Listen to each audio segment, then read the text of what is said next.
你说我们抓错了人，你不是乱党，是皇上身边的笔墨侍书李义欢。没错，大人，我是为了见大人，所以才骗狱卒说什么我要举报乱党，但根本没什么乱党，我也不是乱党，我是宫里的女官。臭丫头，你当本官是3岁小儿吗？这宫中哪来的笔墨侍书的女官职位？我本来是宫里的答应，笔墨侍书一职是皇上特意为我设置的。皇上特意为你设置了职位？嗯，这么说，你很受皇上的宠爱了？那为何皇上不直接封你做娘娘，而先封你做答应，再封你做女官呢？依大清的律例，这宫中的女官是不可能独自出京的，而你却为何会女扮男装，坐着乱党的牛车进京？那车夫，本官已经审问明白了，他此次进京的目的，就是为了纠结一帮同党，行刺朝中的要员。不是，误会了。我这1个多月前跟皇上去山西微服私访，结果这途中遇到了歹徒抢劫，我跟皇上就走散了。你们听听，难怪这臭丫头敢加入乱党，原来是一个无知无畏的疯丫头。皇上怎么可能去山西微服私访？这1个月来，皇上的确罢了朝，但皇上天天都在宫中与太皇太后潜心礼佛，为大清祈福，缓解旱灾。你这谎撒的也太匪夷所思了吧？也不是，这皇上是怕自己泄露了行踪，才托辞说什么罢朝礼佛的。你要不信的话，你可以去问皇上呀。你以为本官和你一样疯了吗？敢拿这么可笑的话去问皇上？再说了，你以为皇上是想见就能见的？这1年之中，本官也不过是在上朝之时，远远的瞧上皇上一眼罢了。可我说的都是真的呀！够了，本官可没工夫听你在这慢慢的编故事讲笑话。快说，你究竟姓甚名谁，家住何处？为什么要加入乱党？在这京城之中，还有哪些人是你的同伙？我叫李义欢，但我真的不是乱党。要不然您去问问那个索额图索大人，他知道。索大人可是皇上跟前的第1红人，本官岂会为了你一个疯丫头去找索大人讨骂？那你去问问那个太医院的李建清李太医，他是我哥哥。你这故事越编越离奇了，感情满朝的要员和你都是非亲即故，越是如此信口雌黄，东拉西扯，本官就越相信你就是图谋不轨的乱党。来啊，把他押入刑房，本官要亲自审审他。大人，冤枉啊！我真的不是。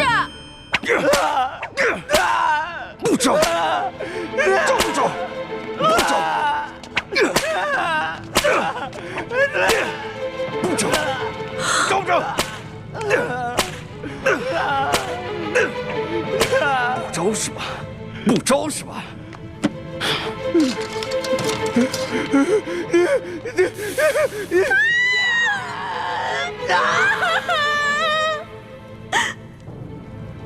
臭丫头，你现在是继续给本官讲故事呢，还是老老实实的把你的那些同伙都给供出来？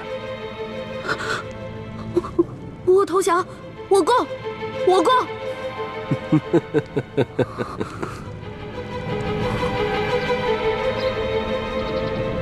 本官看你和寻常女子不同，有些胆识，想来在乱党中的地位一定不低，你供出来的同伙一定很有价值。大人英明，虽然我同伙不多，但是他们的地位都很高，他们都潜伏在紫禁城里，伺机刺杀皇上。哦，这可是大案呐！你的同伙叫什么名字？我同伙，我只知道他有个代号叫龙三，我跟他有一套特殊的接头暗号。如果大人您需要的话，我可以引蛇出洞，将功赎罪。好，快说快说。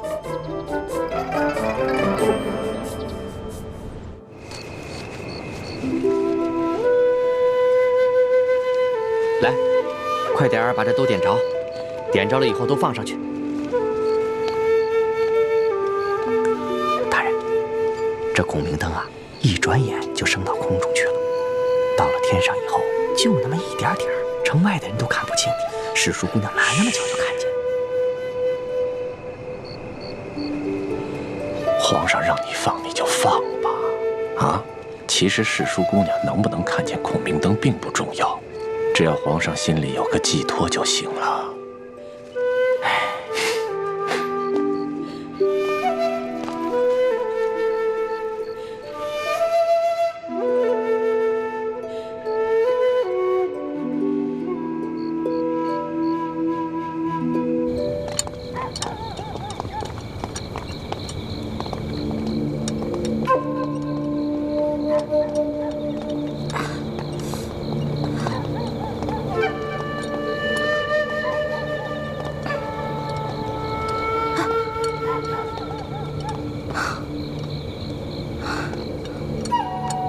这放孔明灯，真的是你和龙三的接头信号？真的，这个龙三吧，他在宫里潜伏着，所以他不可能时时刻刻盯着夜空看。这个孔明灯最好半刻钟放一次，越多越好。他只要看到了，肯定会来京城第1酒楼跟我会合的。好吧，本官就姑且信你一次。如果你敢骗我，大人，咱有话好好说，能别这样吗？我长得这么如花似玉的，我怎么敢骗你呢？我还不想让大人砍我脑袋呢，是吧？放。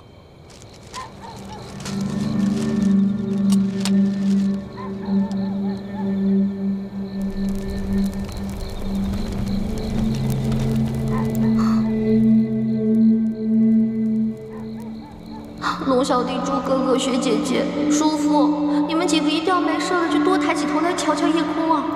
大慈大悲救苦救难的观世音菩萨，求你一定要保佑他们，至少有一个人能瞧见我这孔明灯啊！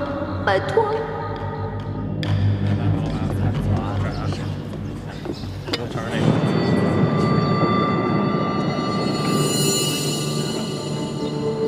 大人，我要的烤鸭怎么还没上啊？正在做，你别急。你的同伙龙三怎么还没有来啊？正在来，您别急。臭丫头，今天已经是第3天了。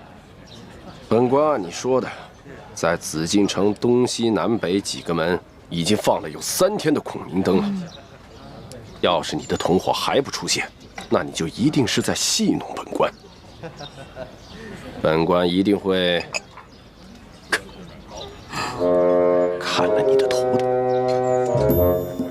大人，您别急嘛，龙三肯定会来的。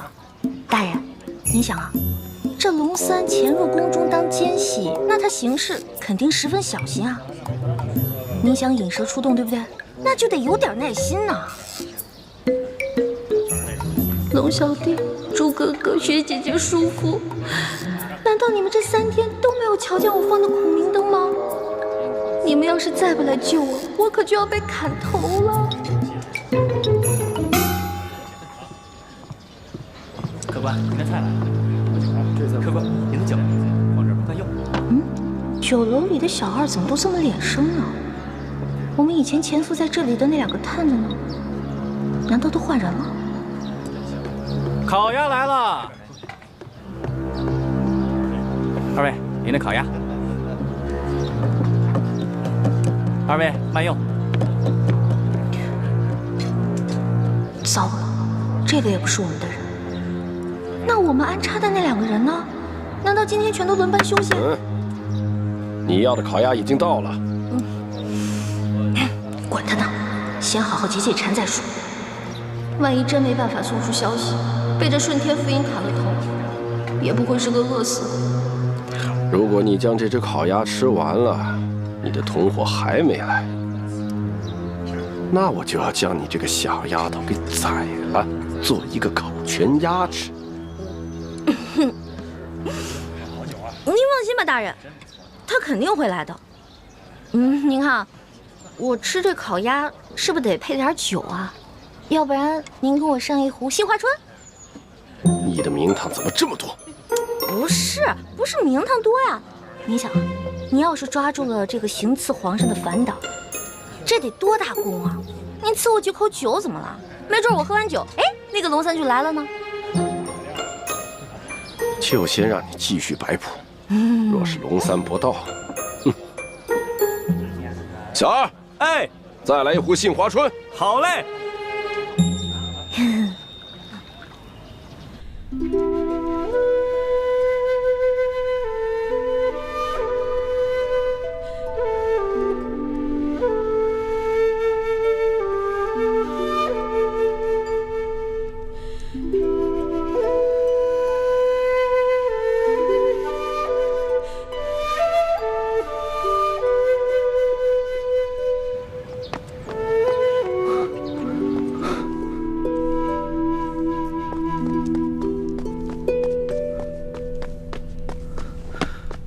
微臣参见皇上，快免礼。谢皇上。怎么样，有易欢的消息了吗？易欢的脚受了伤，我派人带着皇上画的画像，在山西进京的必经之路上打听，所有的饭铺、酒楼、旅店、客栈都打听了，终于打听到，易欢一个人女扮男装，拄着拐杖，在往京城的方向赶路。最后一个见过易欢的人是京城西郊一家面铺的老板，他说他亲眼看到易欢上了一辆牛车，随着牛车往西城门的方向去了。那这么说的话，易欢应该是平安回京啊，可他为什么不回宫呢？我也不知道。按理说，这么远的路都平安回来了，这已经到京城了，应该不会出现什么意外。这眼一连3个晚上在御花园放了孔明灯，易欢要是看见的话，他一定会回来的。这只能说明易欢出事了。会不会是反清联盟的人把他给绑了？不可能。怎么不可能？这反党在朝中一定会有奸细。若是知道了易欢和朕的关系，那难保不会打易欢的主意啊！皇上，臣听说那些反党虽然处处跟朝廷作对，妄图恢复朱明王朝，但是却从来不敢绑架妇孺幼童的勾当。那要不是反党的话，那又会是谁呢？这吴三桂和刘德昭的爪子再长，也不会伸到天子脚底下来啊！再说了，易欢就算脚上有伤，那他也是有一些功夫的，寻常的地痞流氓根本就拿他没办法。到底落在了谁的手里？微臣也觉得此事有点蹊跷，眼下只能多安排人在四处打探了。你一定不能大张旗鼓，必须暗中查访，要不然的话，易欢就更危险了。微臣明白。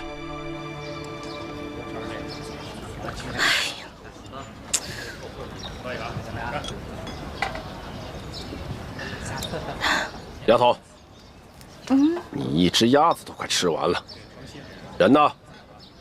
您别急啊，这不还有一个鸭头没吃完吗？您放心吧，在鸭头吃完之前，他肯定会来的。可是这只鸭子你吃了2个时辰都没吃完，这分明是在拖延时间。冤枉啊！我只是刚才吃的太饱太撑了嘛。大人，您放心吧，我这个同伙啊，他没准现在因为宫里有什么事绊住了呢，现在正想机会溜出来呢，对不对？反正您放心吧，他肯定会来，已经等了2个时辰了，那也不怕再等会儿吧，是吧？好，本官就最后再信你一次，要是到了天黑，龙三还不到，本官可就没有耐心了。会来的，会来的，一定会来的。龙小弟、朱哥哥，我已经黔驴技穷了，你们要是再不出现，我可就真完了。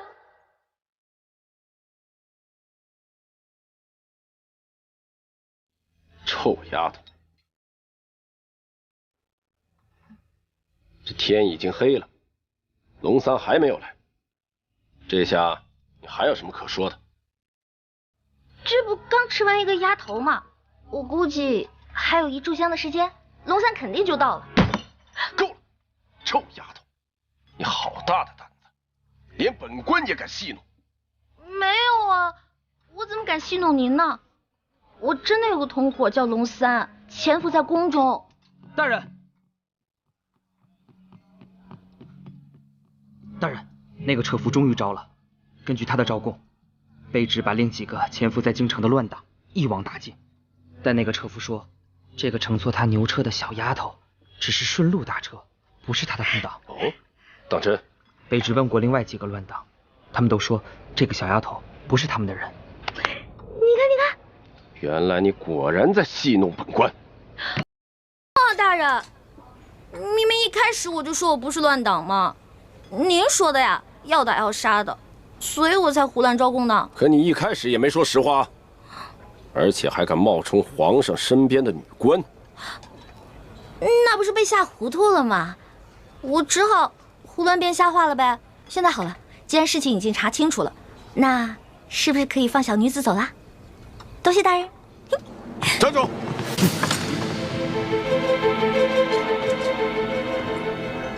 如果你没有戏弄本官，本官或许还可以放了你。可现在嘛，就算你不是乱党，多半也是江湖骗子。来人，给我带走！明日连同那批乱党一起问斩。冤枉了！哎，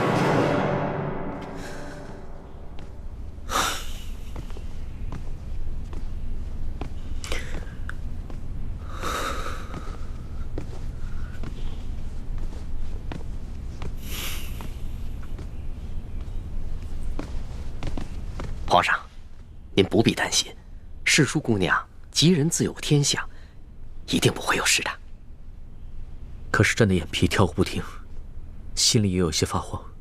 朕总觉得一欢好像遇到了什么危险。皇上，您这是关心则乱了。皇上，微臣参见皇上。起来吧。怎么样？有消息了吗？京城中有好多人都拾到了孔明灯，上面写着龙三出会地点。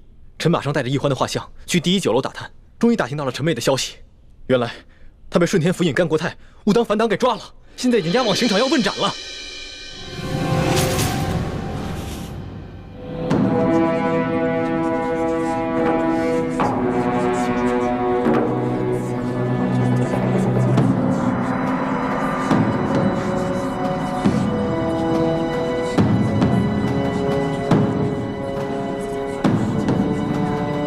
怎么又看懂了？都在楚军那儿。这么多人。是吗？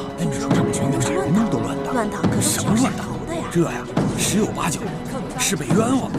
真正的乱党就那么几个。哎，我听说啊，朝廷重惩捕获乱党的官员，每抓一个乱党都有绳子，抓多了有官惩的。原来如此。朱哥哥，我这辈子最对不起的人就是你了。从小你对我那么好，可我就知道欺负你。这下好了，以后再也没人欺负你了。你都不知道我怎么着就死了，我死了以后你千万别难过。你找一个嫂子，好好对她，我会在阴间祝福你们的。臭丫头，你嘀嘀咕咕说什么呢？还想耍什么把戏？大人，我真的没耍把戏，我之前真的没骗您。其实我说的那个同党根本不是我的同党，他是我的结拜兄弟龙三。我们俩结拜的时候说好了，虽然不能同年同月同日生，但愿同年同月同日死。可我这都要死了，他连最后一程都不来送我。龙三，我为你受了那么多的苦，我救了你那么多次命，你一次回报都没有。结果我这回京了，还糊里糊涂的把命给弄丢了。而你呢，就知道躲在宫殿里吃香的喝辣的，都不来找我，不来看我。龙三，我诅咒你，以后喝水塞牙，走路摔跤，除非你还清你欠我的所有利息为止。从现在开始，我李一欢跟你断绝结拜关系，以后我们再也不是兄弟了。好了，5时3刻已到，行刑！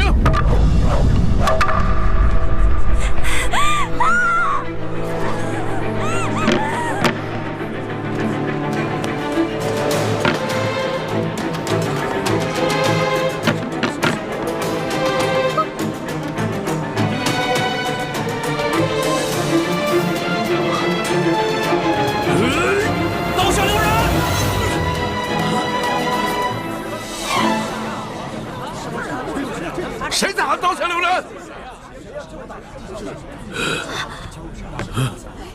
龙小弟，老大，真的是你吗？我没在做梦吧？我早就来了。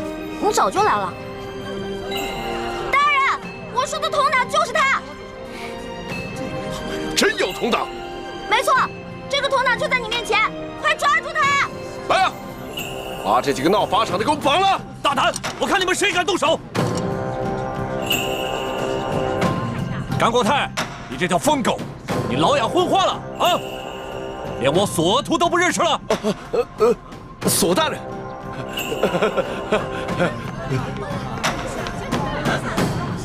索大人，您怎么来了？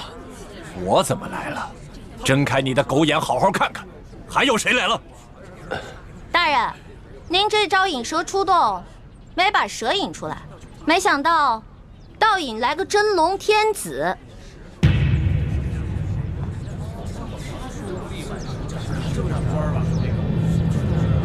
跪下！皇上！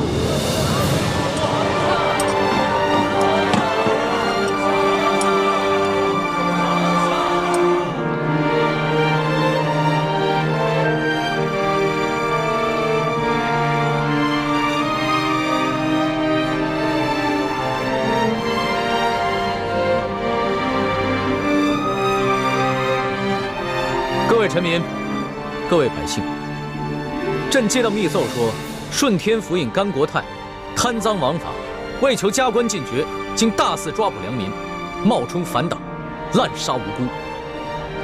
朕现在就下旨，对所有在押的乱党全部重新审理，无罪者当场释放；对过往同类案件也全部重新审查，如系冤案，全部平反，并由朝廷进行抚恤。皇上圣明！皇上圣明！皇上圣明！皇上圣明！今天虽然救下欢梅，还有其他几个联盟的兄弟，却又让康熙收获了民心。顺天府尹甘国泰贪赃枉法，草菅人命，证据俱在。来人啊，摘取他的顶戴花翎，移交刑部审理。这皇上饶命啊！微臣知道错了，皇上饶命啊！走，微臣知道错了，皇上饶命啊！欢梅，哥，让朕来。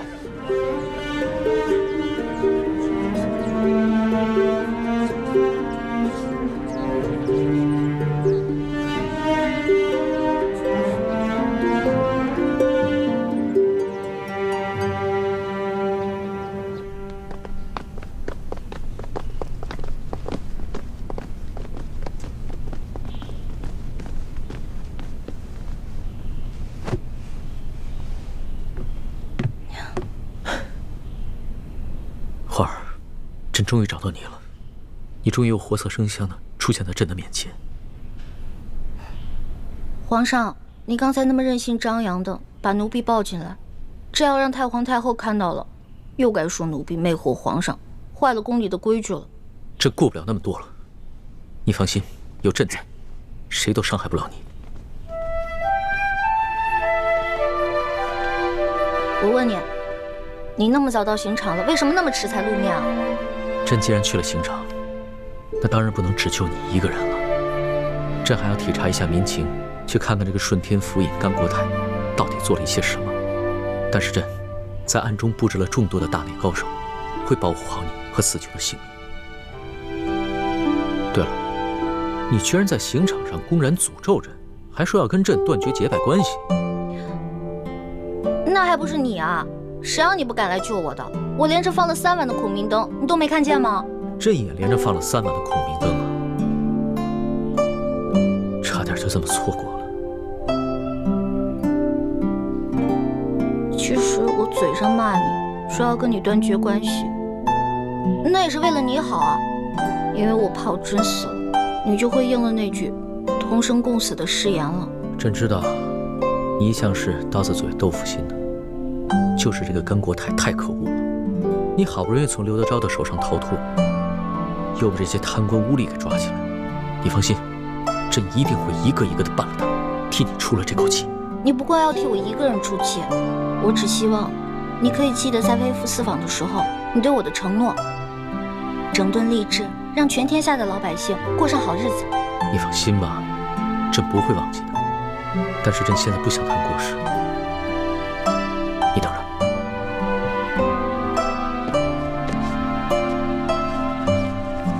花儿，你看看，这是我。朕的画工怎么样？也就比我高那么一点点吧。朕还以为从此以后只能在画上见到你了。我也以为我永远都见不到你了，龙小弟。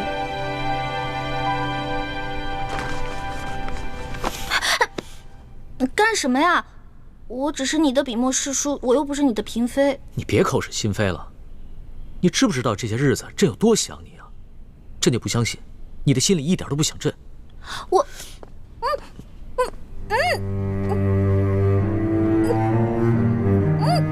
放开我！怎么了？咱们俩又不是没亲过。在山西你重伤的那段时间，都是朕帮你清理伤口的，而且还口对口的为你渡药。别再说了。微臣参见皇上。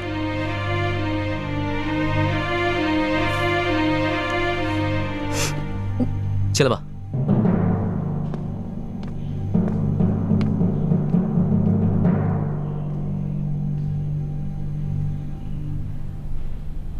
皇上，一欢脚受了伤，还是容臣先为他治伤吧。行，你先给他看看脚伤吧。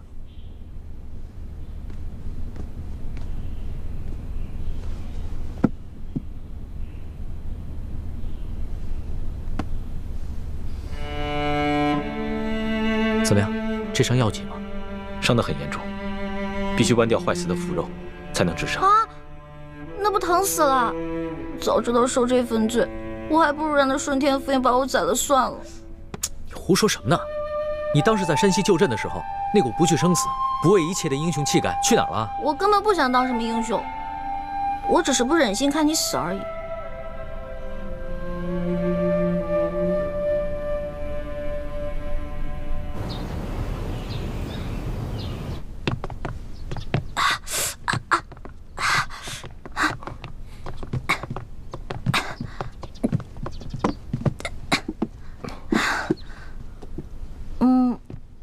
行了，我这没什么事儿了，你们先下去吧。是。朱哥哥，朱哥哥，我们节后重逢，你为何看上去那么不开心啊？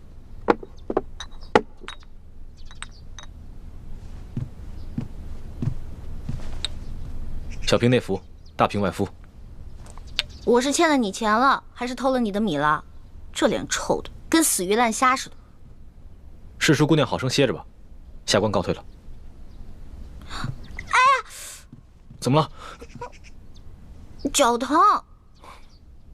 活该，谁让你逞能？真的特别疼。你是脚疼，我是心疼。真正心疼你那个人，是我。朱哥哥，你看，你没事说这些话干嘛呀？哎，说好了，刚才我一个劲儿的跟你说话，是你不理我的。你知不知道这段时间我有多着急，像疯了一样到处找你？可你呢，居然愿意为了康熙这个狗皇帝，舍弃自己的性命。你知道我心里多难过吗？因为他是我的龙小弟，我们是结拜兄弟，他有难我肯定要去帮的。如果他换作是你，我也一定会不惜性命去救你的。原来，在你心里，他已经跟我一样重要了。你自然是要比他重要一些的。如果有一天我们兵戎相见，你会帮谁？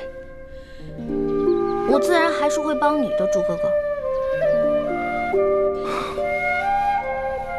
也不知道你现在说的话还有多少是真的，但就算你说的是假的，只要你还愿意撒谎哄我开心，我也把它当成是真的。环美，你记住了，不许再为康熙以身设限了，因为他如果没有你，他还可以继续做他的大清皇帝，还有他的3宫6院72妃。而如果我没有你，我真的是生不如死了。朱哥哥，你没有了我，你还有光复大明的大业啊！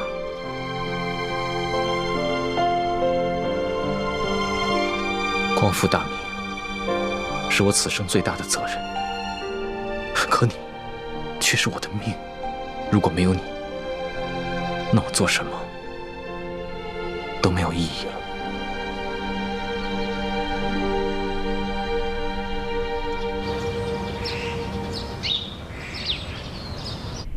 皇上竟然为李易欢去大闹法场，这成何体统？太皇太后，其实这也怨不得皇上。那顺天府尹啊，错抓了一批无辜百姓，冒充是对抗朝廷的乱党去邀功。皇上在法场亲自处置了这个顺天府尹，主要是为了安抚民心，倒也不全是为了世淑姑娘。这小丫头失踪了好几日，皇上呢，竟然呢魂不守舍的。太皇太后，这皇上在微服私访的时候，世淑姑娘多少次出生入死的去救护皇上。皇上正值青春年少，难免会动了真情嘛。啊，是啊，他那是为皇上立过功，可是不管怎样，他把皇上迷成这样，也都是他的罪过呀。山西本富庶之地，然朕亲见民生疾苦，而地方官各自为政，巧立名目收受税银。朝廷所发赈灾银两、粮食，被各州县官员层层盘剥，真入灾民手中，实不足一。灾民食不果腹，流离失所，而众官员香车豪宅，生活之铺张奢靡，犹在朕之上。朕着令，吏部彻查山西贪污之风，以正乾坤。钦此。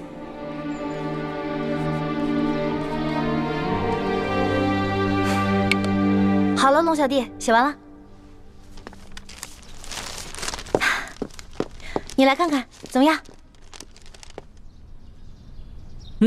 老大，看来你在我这个小弟的调教之下，这个字儿啊大有长进。只是没想到你身为女子，居然写的字儿能有几分朕的风范。主要啊，还是你的这封诏书内容写得好，这听得我呀是痛快淋漓的。以前小的时候，在我们老家，每一次闹饥荒，饿死很多人，当时看着吧，就觉得特别惨。那个时候，你一定在心里把朕骂了几百遍吧？那当然了，这老百姓饿肚子，肯定都是你这个皇上的官儿没当好啊。皇上呀，可不是个官儿。皇上怎么不是官了？虽说这贪污赈灾银两的是山西的地方官，可是呢，你这个皇上可是最大的官儿，这都是因为你的失职导致的。这番话要是在朝堂之上任何一个人说了，朕都不会轻饶的。可现在不是在朝堂啊，而且我也不是别人啊。那你说，你是朕的什么人？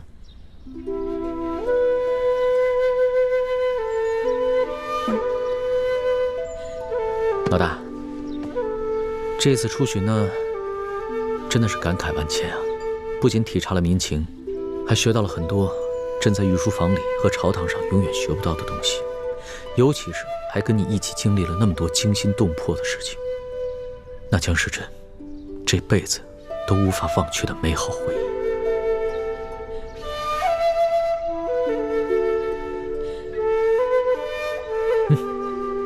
你看看这个，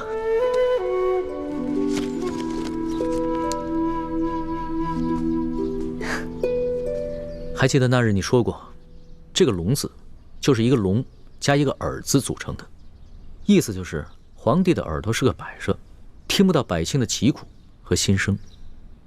朕听了那番话以后，心里很是震撼，所以回了宫以后，就立马在这个扇面上提了这个字儿，以随时警醒自己，不能做一个耳朵是摆设的龙皇帝。你明知道我就是随便一说，你干嘛这么听我的呀？环儿，等朕办完了山西贪污之事，朕就好好的办你我之间的事情。你我之间有什么事儿？难道你真的想一辈子只做个笔墨侍书，然后等到你那未婚夫回来，出去跟他成亲啊？你虽然是寻常女子，朕不能立你为后，但是在这后宫佳丽3000之中，无人能及你在朕心中的地位，所以朕要给你抬个旗级，纳你入后宫。不行，这事儿我不同意。朕记得你之前说过，皇帝是这个世上最不值得女人爱的男人。可是，在山西的那间草房中，你不是已经改变了对朕的看法吗？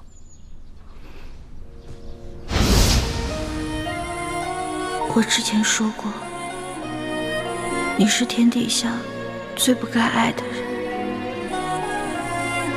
可是现在我收回这句话，你真的很好。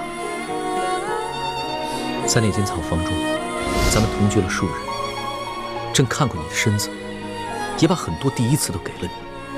难道你真的可以做到心里放着朕，还出去跟你那个杳无音讯的未婚夫成亲吗？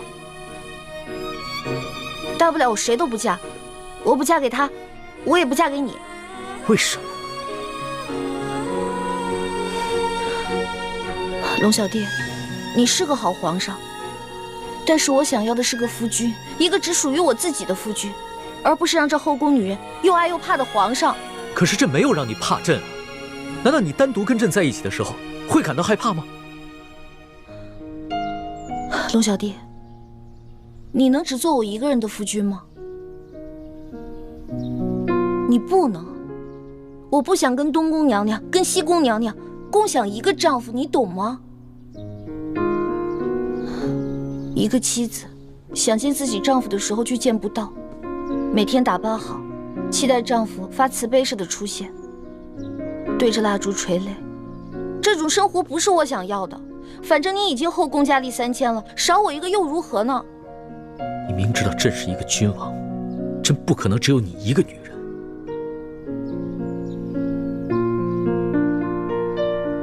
罢了，纵然朕贵为天子，也不可能做到事事如意。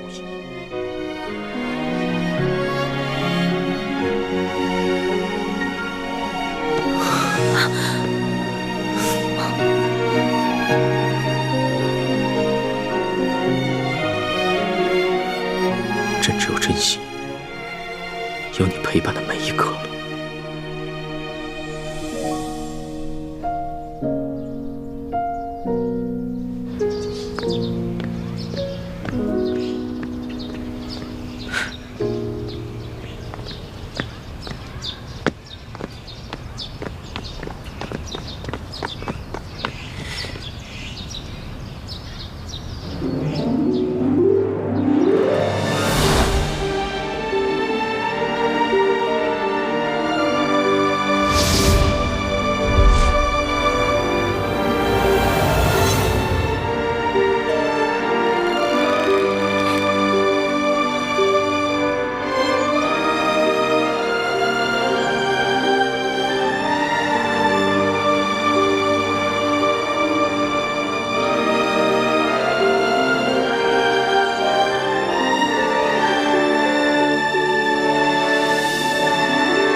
李太医，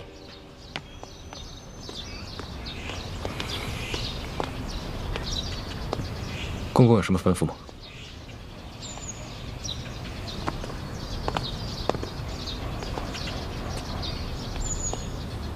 我看你脸色有些不对，怎么？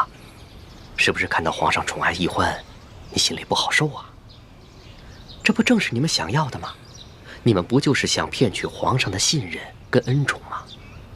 这不是我想要的。易欢年少单纯，对感情的事情非常懵懂。我担心的。你把易欢拉进宫里来，目的就是想骗取皇上的信任跟恩宠。可是没想到，皇上对易欢动了真心，所以你的心里不是滋味。是我大意了，没想到事情会发展成这个样子。唉，看到你们把事情搞成现在这个局面，我也很是不安呐，但我又无可奈何。我知道你跟你爹一直想要光复大明，我劝不了你，可是你们这样做真的很危险，就连我这条老命，恐怕到最后都得给搭上。我劝你赶紧把易欢从紫禁城给撤走吧，我年纪大了，受不了惊吓啦。什么？你和易欢要撤出宫去？康熙跟易欢的情形，你一直看在眼里。我不能把易欢留在宫里了。我明白你心里的痛苦，那你们就先撤走吧。这寻找铜匣和查出明珠谷内奸的任务，就交给我吧。眼下宫里的局势如此复杂，把你一个人留在宫里，太危险了。有你这份担心就足够了。你放心吧，我会保护好自己的。对不起，倾城，我是不是太自私了？大师兄，你别这么说。如果任由小师妹留在宫里和康熙继续发展的话，对你来说就是一种折磨。对易欢和我们著名联盟来说，也未必是一件好事。趁他现在对康熙的心思才刚刚开始，赶紧把他撤走吧。谢谢你，倾城。只有你，无论在什么时候，都会为我着想。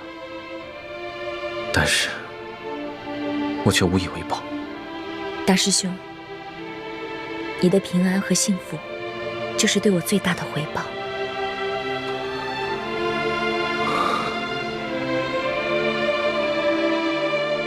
我不走，我还想继续留在宫里。为什么？难道你对康熙动了真心，舍不得离开他了？我哪有啊！昨天在御书房，康熙情不自禁地抱了你，你没有拒绝。我，华梅，以前你对男女之事或许很懵懂，但是你难道没有发现吗？你最近对康熙的感情悄悄发生了变化。朱哥哥，我也不知道，我的心……我不能再把你留在紫禁城了，你马上跟我走。可是铜匣子还没有找到呢，而且潜伏在明珠谷鳌拜的内奸也没找到呢。倾城说了，找铜匣跟查内奸的任务，他会去做。那留雪姐姐一个人在这宫里，多危险啊！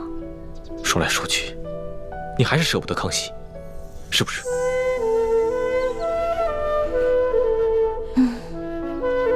这里就像一个大金笼子，我不可能在这待一辈子的，早晚都会撤的。但是走之前能不能再给我一段时间啊？龙小弟说了，那个刘德昭已经奉旨进京了，难道你不想看一看他就地伏法、大快人心的下场吗？再说了，咱们做这个决定是不是得跟我爹汇报一下呀？问问他的意见。没准在这段时间里，铜匣子也找到了，内奸也找到了，到时候咱们可以跟雪姐姐一起撤了。现在留雪姐姐一个人在这儿，多不道义啊，对吧？虽然我知道这些理由不过是你找的借口，但我还是不忍心拒绝你。环梅，那你答应我，等刘德昭伏法以后，马上跟我走。我就知道朱哥哥对我最好了。你呀，就知道欺负我心软，不许再跟康熙那么近了。他要是再对你动手动脚，你得巧妙地回绝他，不能让他再占你的便宜。我知道了。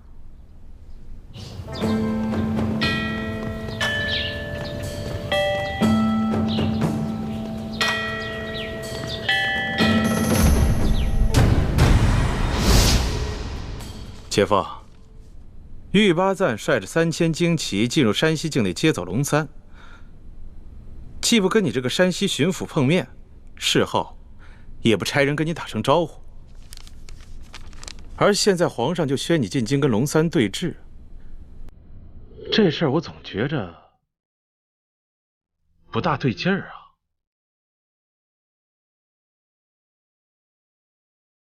其实我的心中也甚是不安呐。我原本以为这个龙三只是哪个偏远地区的小官吏而已，在朝廷中毫无背景，只因是擅长曲中卖直，所以才被皇上破格任命为钦差大臣。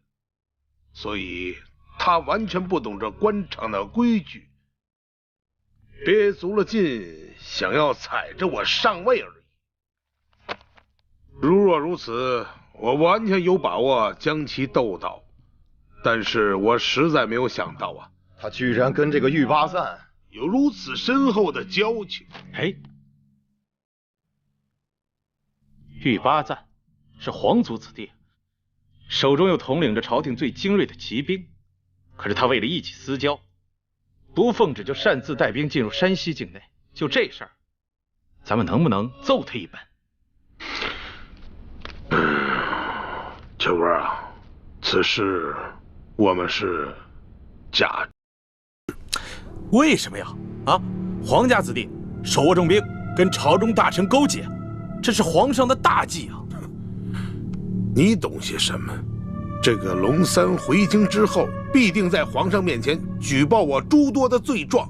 到现在为止，皇上没有下旨捉拿于我，只是让我奉旨回京与那龙三对峙。这说明了什么？这就说明了我抢先在龙三之前呈给皇上弹劾龙三的折子起了关键性的作用。秋官啊，在这个微妙的时刻，我们只需要集中我们所有的精力和力量对付龙三一个人，以免树敌太多呀。你说的也有道理。那咱们怀疑丽嫔是一江湖女子假冒之事，如何处置？哎呀，此事太过匪夷所思啊！这个丽嫔跟舒婉欣两个人居然长得是一模一样，到现在为止，我们也没有找到真正的舒婉欣。那我们又如何能证明这个丽嫔娘娘她是假冒的？那舒婉欣早跟那个孟祥和私奔去了，我正查探。现在时间已经来不及了，我先奉旨进京。丽嫔娘娘的事情暂时先不提了。秋哥啊，待我找到真正的舒婉欣之后，你即刻进京来见我。那个时候，我们就有翻盘的机会了。姐夫，江湖上我大把的人都撒出去了，你说他跑得了吗？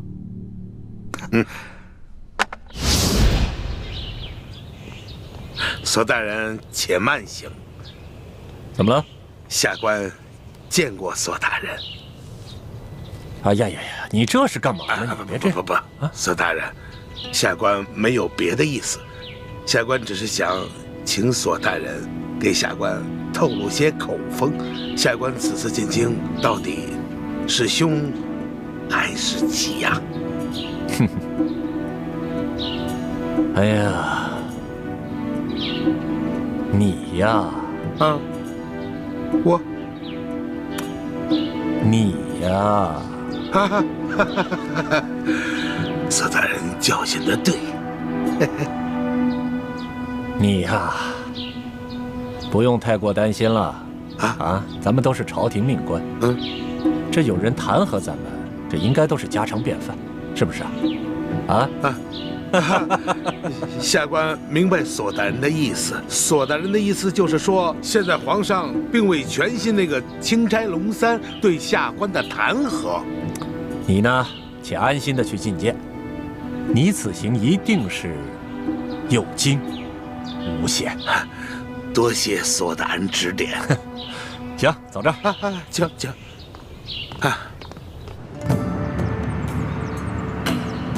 皇上，山西巡抚刘德昭觐见。宣刘德昭。这，刘德昭，皇上宣你觐见，请吧。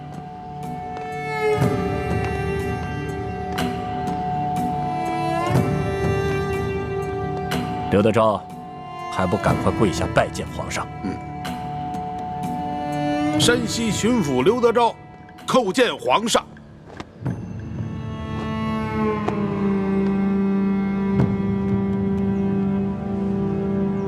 吾皇万岁万岁万万岁！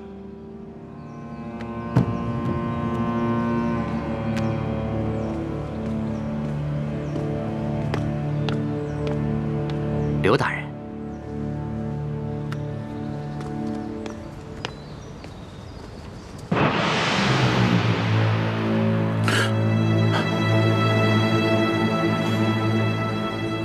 皇上，这些都是龙三弹劾臣的罪状，都是他无中生有所罗织的罪名，无中生有啊！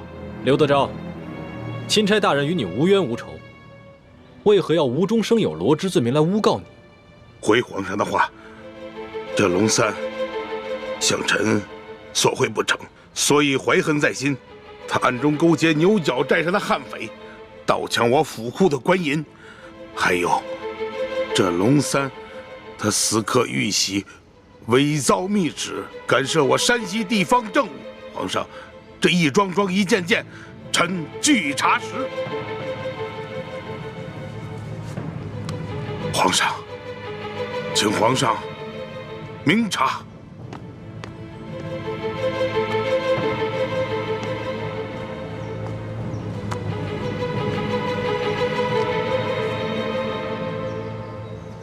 刘德昭，臣在。你文才不错嘛，言语之间的逻辑倒也紧密，难怪你能一路升迁，官拜2品。谢皇上盛赞，臣实在是愧不敢当啊。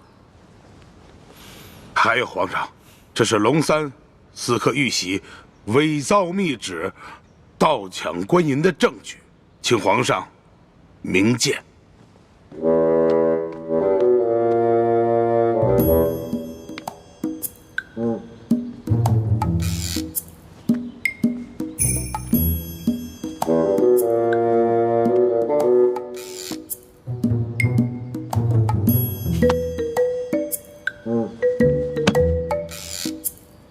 没错，这个玉玺和密旨都是假的。皇上，除了这些物证以外，臣还有人证。此人证乃是山西总兵书监大人府上的管家，他可以作证。这龙三在借住书府期间，曾经率领手下乔装改扮，勾结山匪盗抢官府库银。如果皇上想亲自预审此案的话，可召此人进宫质询，此案可立百于天下。不必了，这儿有3个人证，个个都比你那个书府的管家重要。他们每一个都能证明这龙三假传圣旨，伪造玉玺，乔装改扮盗抢官银，甚至还谋害朝廷命官，杀了你手下一员姓杨的参将。吾皇圣明啊！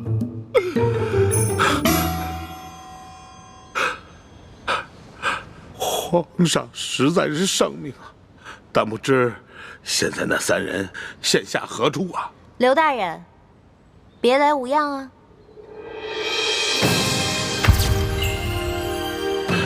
皇上，此女子乃是龙三的贴身丫鬟呀。刘德昭，我也是证人之一，你可还记得我？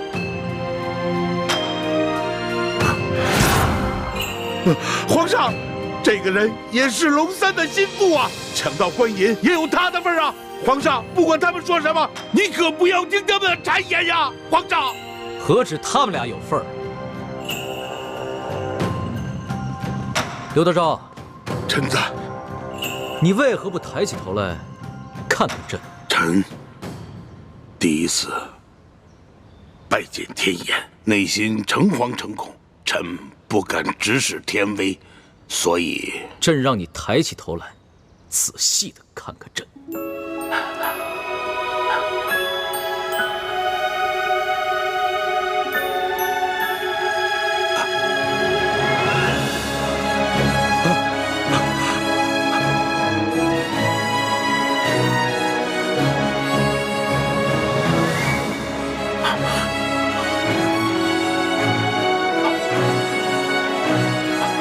皇上，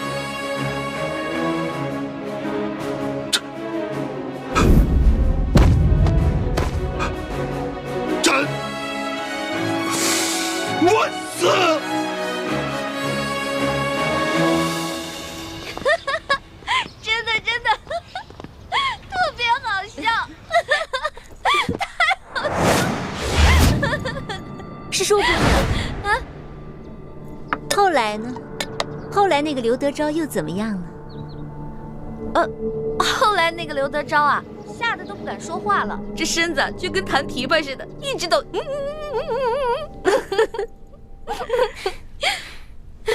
还真是有趣。真可惜，我没能当场看看他的丑态。哎呀，你还好没到现场去看他那个丑态，你都不知道当时啊一股恶臭。结果你猜怎么着？吓得那厮尿裤子了！哎呦，臭的我呀！龙小弟赶紧叫人把他给拖走了。真是没想到，那个刘德昭当初在山西作威作福不可一世，原来这么脓包啊！可不嘛，你都不知道，被拖出去的时候，那厮吓得都不敢说话了，那眼睛是往上翻的，然后吐着白沫，就这样，基本就这样的。这永乐斋这么热闹啊！皇上吉祥，皇上吉祥。臣参见皇上。哎，不必多礼。这个永乐斋啊，是紫禁城里边最自由、最轻松，也是最开心的地方，大家随意就好了。一欢呐，一欢，你可真是朕的开心果啊！朕每次一见到你的笑容，听到你的笑声，就觉得浑身神清气爽，心里充满了阳光。龙小弟，你可是堂堂的皇上，你怎么能学别人听壁角呢？朕还用得着听壁角啊？你这个声音啊，隔着院墙都能听得见。这么看来，你这脚是不疼了？脚是不疼啦，不过走起路来还是会一瘸一拐的，特别不好看。哇，你也注意起走路的姿态了。你以前走路的时候，那可是风风火火、连蹦带跳，没一个样子的。哪有？皇上，再过几日，便是臣王母的忌日了。臣想带着臣妹去京郊永福寺为王母祈福上香，还望皇上恩准。康熙已将刘德昭和顺天府尹甘国泰的案子交由刑部审理，此二人一定会被处以极刑，也算是大快人心了。欢妹，你现在可以跟我一块撤走了吧？我爹过2天回京城，要不然等我爹来了以后，咱们商量一下再决定。义父说过，明珠谷以外的一切行动交给我来决定。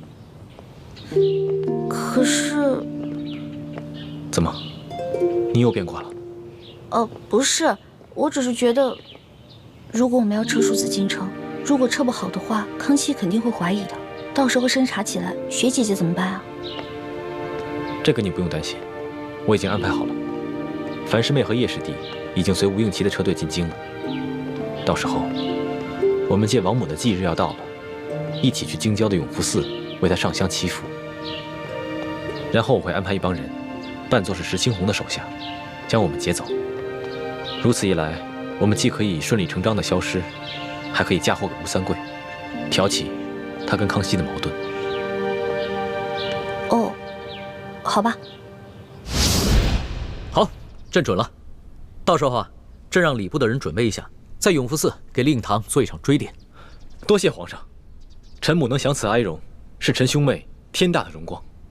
你先别急着谢朕，朕还有一项很重要的差事要交给你去办，不知你是否愿意？臣愿听凭皇上差遣。这个刘德昭和顺天府尹甘国泰的案子虽已交由刑部审理了，但是朕明白，这朝中的大小官员中，不知还有多少刘德昭和甘国泰。朕想让你和索额图做钦差，组织一帮有能力的官吏，暗中清查其他官员，看是否还有人故意制造冤假错案，冒领功勋，以此作为整顿吏治的开端。皇上，这恐怕……怎么，你不肯？你要是有什么顾虑，就尽管说出来，朕替你解决。微臣不敢，只是臣乃小小的太医，恐难当此大任。这个整顿吏治啊，必定会得罪一大批官员，尤其是那些享有特权的八旗权贵，这是一件吃力不讨好的差事。索额图虽然能力强，但他毕竟是满臣，肯定会因为种种情面不便下手，所以朕想破格任命你为钦差，把那些贪赃枉法、鱼肉百姓的国家路洞全部给揪出来，明正典刑。太好了，朱哥哥，这可是一件利国利民的大好事儿啊！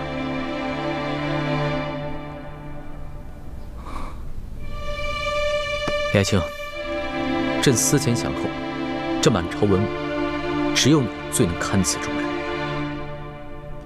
第一，你没有盘根错节的裙带关系，背景干净；第二，你文武双全，办事能力强，而且还不怕有人买凶暗杀你。第三，也是最重要的一点，你不贪图荣华富贵，心中藏着天下百姓，肯为他们牺牲。锦清，你可愿意？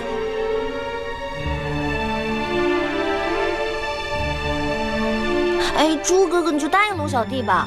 这件事不光为了龙小弟一个人，还有全天下的老百姓呢。你想，咱们已经见识到了刘德昭和甘国泰的恶行了，可是天下还有多少甘国泰和刘德昭呢？还有多少老百姓正在承受他们的欺凌？你忍心不管吗？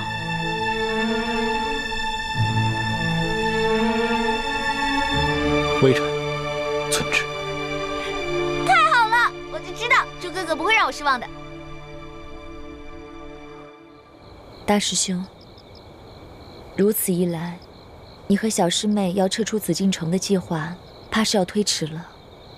这也是无可奈何之举。我不想让易欢失望，更不想错过这个为天下老百姓除害的机会。可你有没有想过，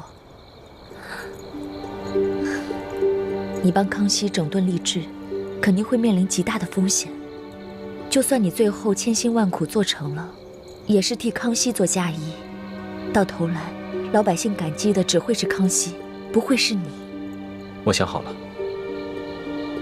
我会借此机会，在清廷当中掀起一番大的波澜，挑起朝中各大权贵对康熙的不满。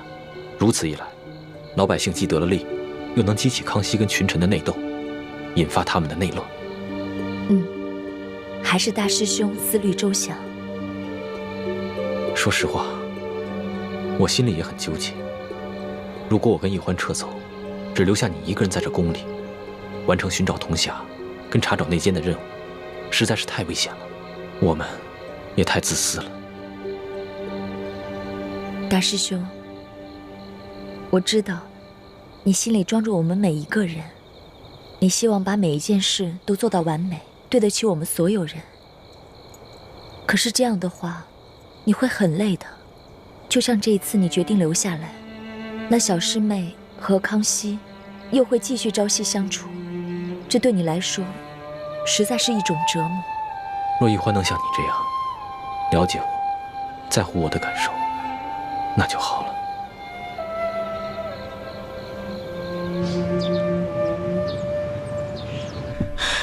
皇祖母，皇上对这李氏兄妹是越来越好了，居然让礼部尚书以朝廷的名义在永福寺在他们的王母继承进行追祭，这可如何是好？哎呀，山雨欲来风满楼啊！皇上这是有所动作了。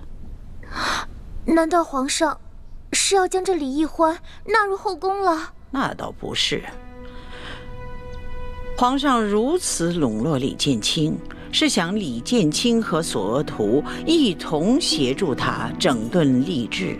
皇上这次微服私访之后，心境大变，言行激进的，哀家是担心他掌握不了分寸，动摇了朝纲啊。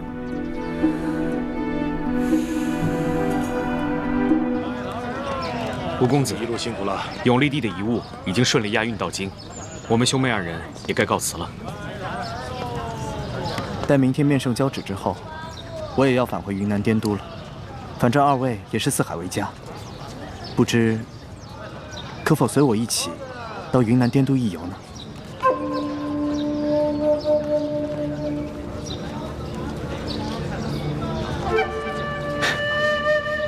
多谢吴公子盛情相邀。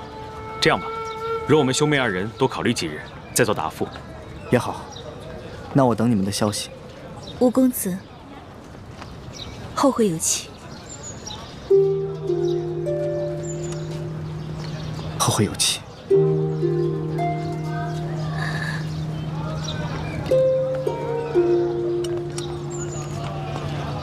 等一下，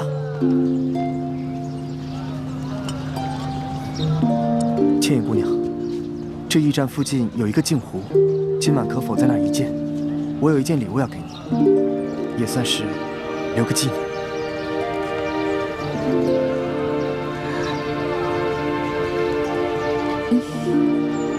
多谢叶兄。走吧。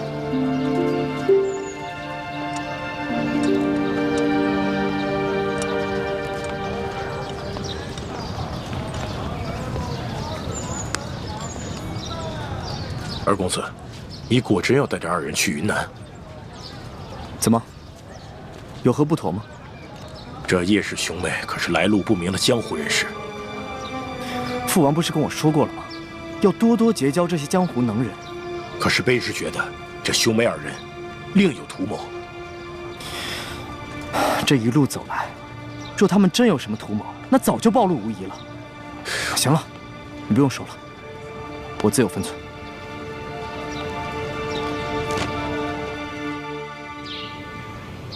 启禀皇上，微臣已将永历帝的遗物顺利押送进京，现来面圣交旨。凭什么？谢皇上。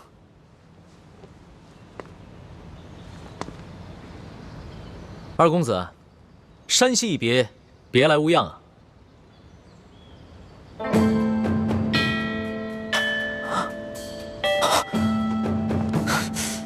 微臣眼拙，在山西居然没有识出龙颜，微臣罪该万死。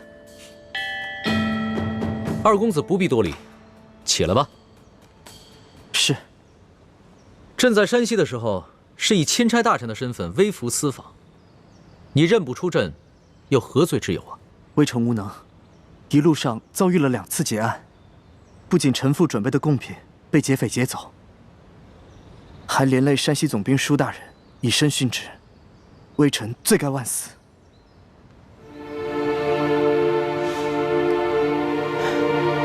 这山西劫案一事，朕已查明，是鳌拜的余党刘德昭所为，与你毫无关系。你一路护送永历帝的遗物进京，甚是辛苦。你和平西王对大清那是忠心耿耿，朕得好好的赏你。谢皇上恩典。起来说话吧。是。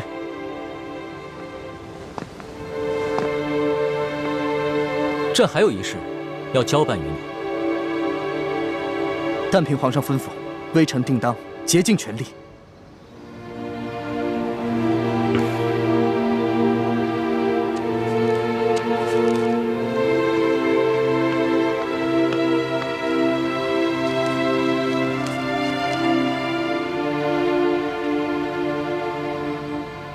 这单子上面的药材都是云南独有，有劳你回了云南之后尽快置办，用快马送至京城。回皇上，这单子上的药材确实是云南独有，不过有一些是现成的，有一些却需要花点时间去置办。那就尽快抓紧时间置办吧。是。你进京之后，可曾见过你大哥？回皇上，臣乃外臣，未得圣旨，不敢擅见额父。二公子办事谨细，很好。不过也不必这么拘泥于小节。太皇太后听闻你进宫了，甚是欢喜，特意召了建宁公主和额驸进宫。你这就随朕去觐见太皇太后，顺便见一见你大哥，也可以叙叙人伦之情。谢皇上恩典。二公子啊，果然长得是一表人才呀，请起吧。谢太皇太后。额驸啊，在。依哀家看，你这弟弟可是比你俊雅几分呢。啊，太皇太后有所不知，臣弟不仅长得比臣俊，才华也在臣之上。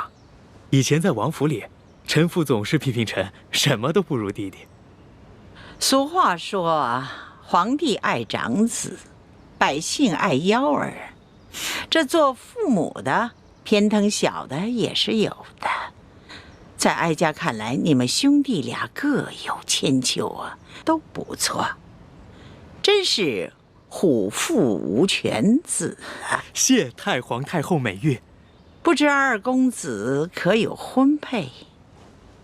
启禀太皇太后，臣父已给微臣在滇都定下了一门亲事。哦啊，哀家还想将一个格格许配给你，不想你已经定亲了。哎，这样也好，免得你父王埋怨哀家，将2个儿子都招了女婿留到京城，让他在身边都没有一个继续孝敬的人。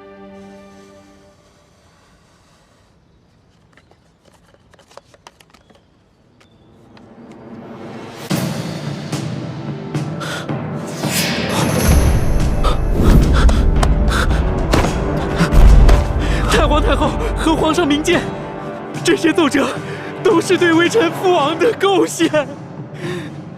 太皇太后和朕之所以要把这些折子送给平西王，就是为了告诉他，这朝野之上啊，有许多大臣都弹劾他，弹劾他心怀不轨，有谋反之心。但是朕和太皇太后的心里啊，都是绝对的相信他的。多谢太皇太后和皇上的信任，微臣定当誓死效忠大清。好了，都是自家人，何必这么生分？起来吧。建宁，还不赶紧把额驸扶起来？来，起来吧，二公子。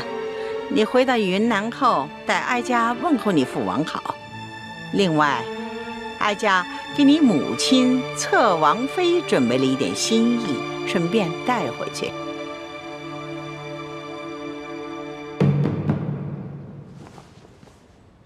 微臣代母亲多谢太皇太后恩典。额驸、二公子，你们兄弟难得一见，大可不必在哀家这里立规矩了，还是到额驸府去续续亲吧。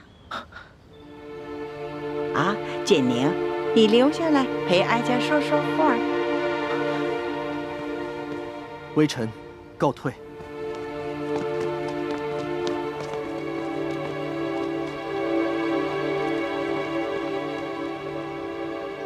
皇额娘，哎，当初先帝要把你嫁给吴应熊，哀家本来是不同意的，但是谁叫你是爱新觉罗氏的子孙呢？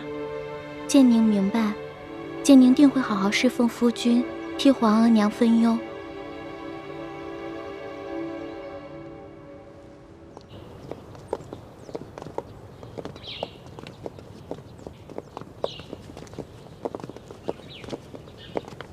怎么了？是不是脚伤又犯了，开始疼了？没有。那你怎么突然之间心事重重？心里想什么呢？我是刚才见了建宁公主，她本来是长公主，何等尊贵啊！可是，在13岁的时候，不得已嫁给了吴应熊。你看，她在太皇太后面前都变得小心翼翼、谨言慎行的，可见这些年来，她一定过得很辛苦、很煎熬。这有什么？身为皇家子弟，又有哪个人过得不辛苦呢？你想想朕，也是13虚岁就已经大婚了，这些年在宫里，哪一天不是谨言慎行的？直到遇见了你，朕的日子才变得有趣了一些。龙小弟，其实我有点害怕。害怕？怕什么？太皇太后，我看他老人家对你挺好的呀，知道你爱吃点心，还赏了你一盒桂花糕呢。太皇太后跟你不也重重赏了吴家二公子？但是，原来你说的是这个呀。这个吴三桂啊，是朝廷的心腹大患，朕和太皇太后也是逼不得已的。你又不牵扯政事，也不必别人家头疼，你就跟着犯晕呢。龙小弟，我有一种感觉，平时没人的时候，你在我面前就是我的龙小弟。我觉得我离你特别近，我们很亲近，但是一旦有别人在，你就是皇上，那个时候我就会觉得我们2个之间的距离其实好远好远的。其实你说的这种感受，朕明白，但是朕没有办法。身为皇帝，就是不能和任何人太亲近，不能让别人把自己看得太清楚。否则的话，只会被臣子拿捏得死死的。你已经是这个世上离朕最近、把朕看得最清楚的人。那会不会有一天，太皇太后或者是你，因为这个砍了我的脑袋呢？你这个小脑瓜子，天天想什么呢？老咒自己被砍头。放心吧，朕是和你拜过把子的，说好了要同甘共苦，生死与共的。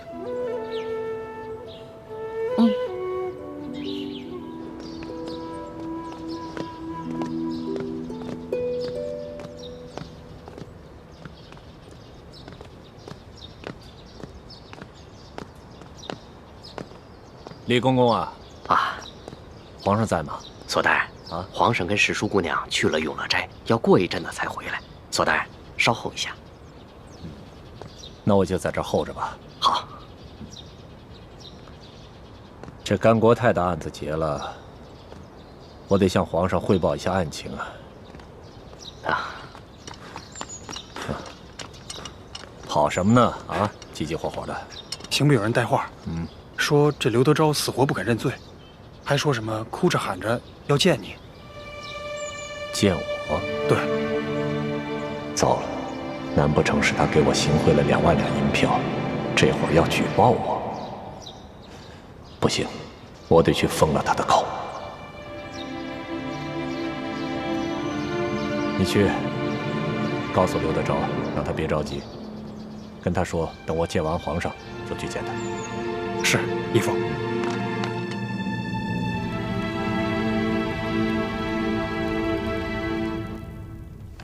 刘德昭，快起来！索大人到了。大人请。刘德昭，你到底还有什么事想见本官啊？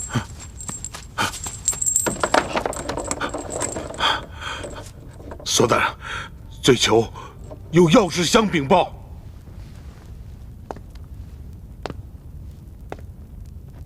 你到底还有什么事啊？啊？索大人，罪囚知道，我这次犯的可是杀头之罪啊！可是我仍然想戴罪立功，想换取我那继室夫人秋敏，还有她腹中胎儿的2条性命啊！索大人，你呀，你想的挺美的，你还没想明白呀？自己犯多大的罪你没数啊？啊！索大人，刘德昭，你犯的是诛9族大罪。现在新上任的山西巡抚已经将你的继室裘敏，还有他的弟弟裘贵一干人等全部捉拿了，不日就会押解进京，跟你一起当街问斩。索大人，我知道，我知道，罪囚这次犯的那是逆天之罪呀！可是索大人，我所要举报的，那也是非同小可呀。是关于丽妃娘娘的一个秘密，对于皇后，还有索大人，乃至和盛里整个家族。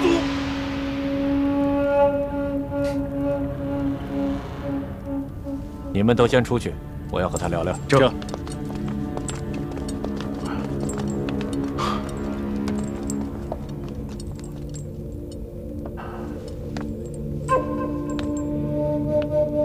刘德昭，你想好了？若你举报之事确有价值，那本官可以保证，把你夫人裘敏和她腹中的胎儿保下来。这大人呐，我会啊！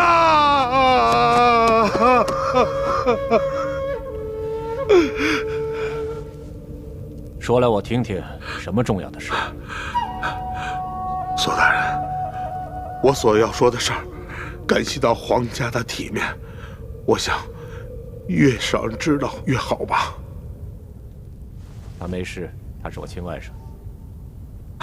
索大人，罪囚说，我听说这舒建之女舒婉心回宫之后，用了没多久，就被皇上封为了丽妃，是吧？是啊，而且现在后宫十分得宠。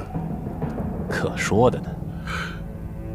索大人呐，你可不知道啊，现在正在受到皇上恩宠的，并不是真正的舒婉心，她是假冒的。假冒的。你说舒婉心是假冒的？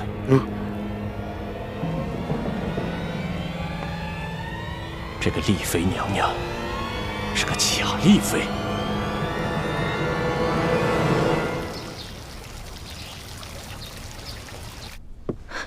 什么？丽妃是被人冒名顶替的？嘘，皇后娘娘千万小声点，别让外面的宫人听见了。这消息可当真？这刘德昭所言可靠吗？这刘德昭意识到自己死罪难逃，一心只想给自己留个后，所以他没有必要再胡言乱语编出这么荒谬的事情来。而且根据丽妃这次出巡的种种表现，她几次三番拼着性命去保护皇上，其胆识不像是普通官宦人家的小姐所为。我看此事十有八九会是真的。而且再往深里去想，这假冒丽妃的人，说不定和李氏兄妹他们都是同一伙人。那这刘德昭手里可有证据？没有，就是因为他手里没有证据，所以他才不敢声张，只是拼着命的想要见我，想私下里和我做个交易。那依三叔所见，我们现在该如何应对？要不要去告诉皇上？万万不可！现在皇上对丽妃宠爱有加，而且此事又关系到皇家的脸面，我们一定要把真凭实据拿到手里，再一举扳倒李氏兄妹，还有这个假扮丽妃的人，不然大蛇不成，反要遭蛇咬啊！那三叔的意思是？现在唯一的铁证就是活着的舒婉心。我会悄悄地派人去趟山西，通知山西新巡抚，让他设法悄悄放掉裘贵和裘敏姐弟俩。我们让裘贵替我们找到真正的舒婉心。